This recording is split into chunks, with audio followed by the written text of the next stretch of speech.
Pour moi, monsieur Djebari, je refuse votre négociation par corporation. Vous êtes en train... Non, mais attendez, je peux finir. Monsieur Djebari, vous êtes en train d'opposer...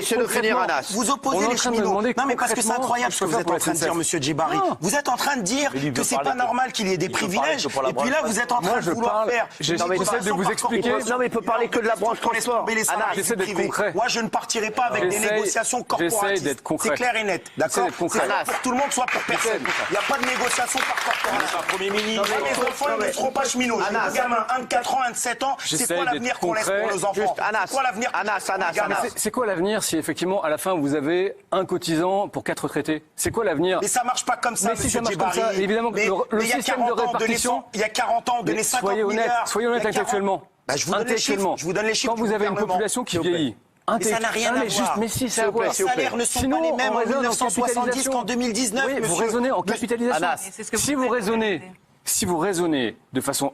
honnêtement, si on pose des trucs, une population qui vieillit, ça donne quoi? Ça donne à un moment moins de cotisants pour beaucoup de retraités. Et comment on va cotiser avec 6 millions et demi de chômeurs? C'est ce qui se passe à la SNCF.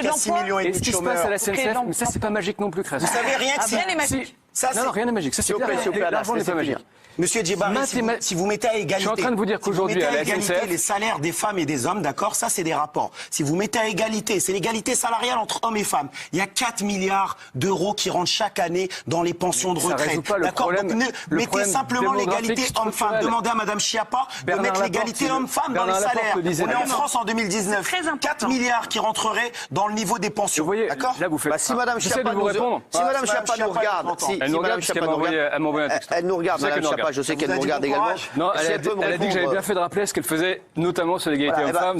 Non, mais si Marlène Schiappa peut me répondre éventuellement, ou sur mon portable, ou sur le vôtre, à ce que nous demande Anas, ça serait intéressant. Elle nous regarde, Marlène Schiappa. Juste sur la démographie, je l'ai dit tout à l'heure, moins en moins de cotisants pour de plus en plus de retraités. Ça conduit quoi? À ce que la collectivité, et je veux dire, c'est pas infamant, le système fonctionne comme ça. Moi, je dis pas que c'est pas normal. Je comprends que vous ayez accepté que le système, enfin, que vous ayez accepté le contrat et que le contrat, il est comme ça. Mais aujourd'hui, à la SNCF, je le redis chaque année, tous ici, nous finançons 3 milliards d'euros pour équilibrer votre régime. C'est pas infamant, c'est la réalité de maintenant. Je dis juste que on peut pas raisonner comme ça. Jusqu'à quelle année? On ne peut pas raisonner comme ça pour la France entière, parce que la France vieillit, moins de cotisants, plus de retraités, c'est une équation qui marche pas. Et ça, c'est responsable que de le dire.